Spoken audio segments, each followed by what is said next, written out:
Today we are going to discuss the elephant in the room of the sport bike world, and that is the current state of the 600 class. Now you might be asking yourself, what the hell is going on? Well, I'll tell you. First, we will start with the Honda and their CBR600RR. My favorite bike is my 2008 CBR600 in case you guys somehow didn't know that. Which, fun fact, the engine in my bike is still the exact same engine in the brand new ones. Honda's been making the same exact engine since 2007, and the new bikes don't even make any more power. In fact, they make less. Well, except for the brand new winglet version of the 600RR, which, oh by the way, is not even available in North America or European markets. Here, where most of us live, we are still getting this iteration of the 600 that they developed in 2013, 10 damn years ago.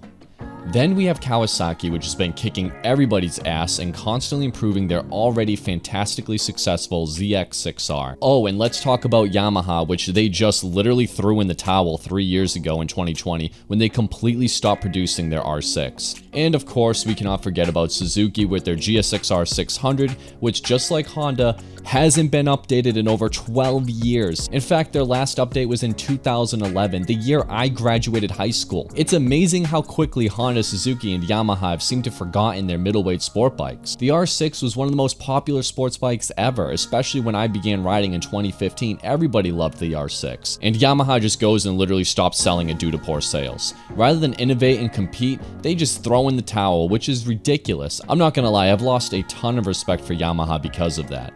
Honda and Suzuki, they decided they will keep turning out the exact same bike year after year with no real updates, but hey, at least they still offer them, unlike Yamaha. And then we have Kawasaki, which is just a freak in the corner shadowboxing itself.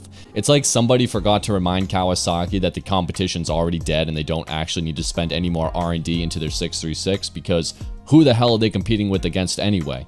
Just kidding, I know the real reason they updated their ZX6R was just to be Euro 5 compliant, so they could sell to the European market. Kawasaki is literally competing against the European emission standards at this point and not other 600s. I've praised Kawasaki so much on this channel, I'm wondering when I'll start being labeled a Kawasaki fanboy, but it's hard not to love what they're doing. I mean, they are putting love and effort into the class that I hold dear to my heart. A class that I grew up watching and adoring. The 600 class was and is still to this day my favorite class of bike, and I just cannot believe it's all but gone. It has now been replaced by parallel twin bikes like the R7 and the RS660, which is sad because those little streaming inline fours were unbelievably cool, and this isn't meant to be a hate on the R7, that's a cool bike too, but damn, I just wish it didn't replace the R6.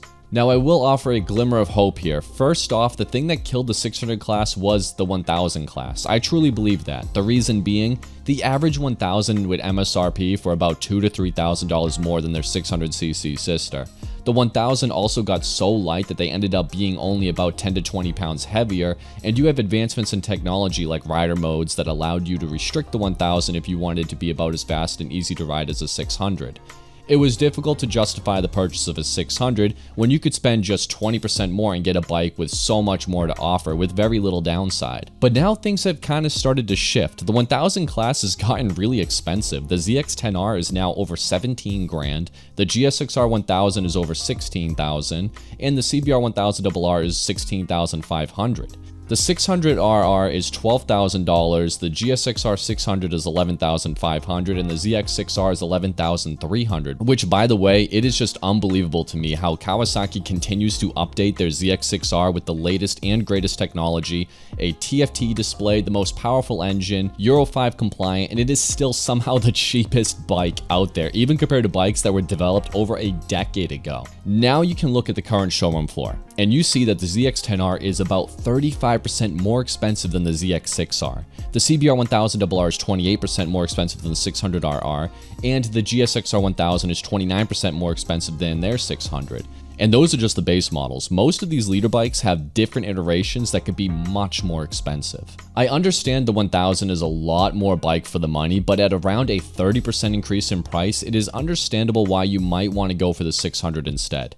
A 600 still offers you a very authentic supersport experience. In fact, I'd argue that it offers you an even better one as you can actually reasonably use the power. I own an HP4 and I never get to redline that thing unless I'm on the highway. But my 600RR can bounce through through the gears on back roads, and it's much more fun. And at least in the case of the ZX6R, the technology has spilled its way into the 600 class as well. The ZX6R, as mentioned before, has a TFT display, it has traction control, ABS, rider modes, most of the stuff that the leader bikes have. It's true that the ZX10R probably has a little bit more technology and a lot more power, but the power is borderline unusable. I do understand the argument that you get more power at the low and mid-range RPMs, and I think that's fair, but again, it's not like the 600s are super slow at those RPMs, like they're definitely adequate. And I do believe that the 600 class is just more engaging and fun, and with the price of the leader bikes being so high now and only going up, I think the demand for a super sport closer to that $12,000 price tag is going to increase, thus reopening a demand for a 600 in the class.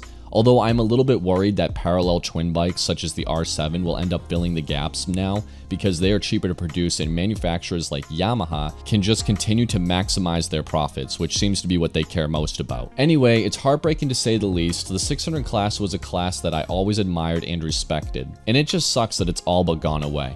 The R6 is now extinct and the CBR and GSX-R are slowly fading away into obscurity. We are now left with just the ZX6R, and thank God for Kawasaki, because without them, we would actually have nothing. The ZX6R is essentially the last standing 600. Now I hope I am wrong here, and I will be the first one to make a video if any of the other manufacturers release an inline 4 600cc Super Sport, but I am not hopeful. Sorry for the bad news everyone, but this video is just a reminiscent of old times, and I hope somehow Honda, Suzuki, or even Yamaha can prove me wrong and a fire can be lit under their ass so they can actually develop a modern day 600 to compete with Kawasaki. If you haven't seen my new video on the history of the ZX6R, you should really check it out. I also made one a couple of years ago about the history of the CBR600RR as well. I have a total Suzuki GSX-R history video too that goes in depth of every single GSX-R model ever made. Go ahead and check those videos out. If you enjoyed this one, then you will definitely enjoy those. Thank you all so much for watching.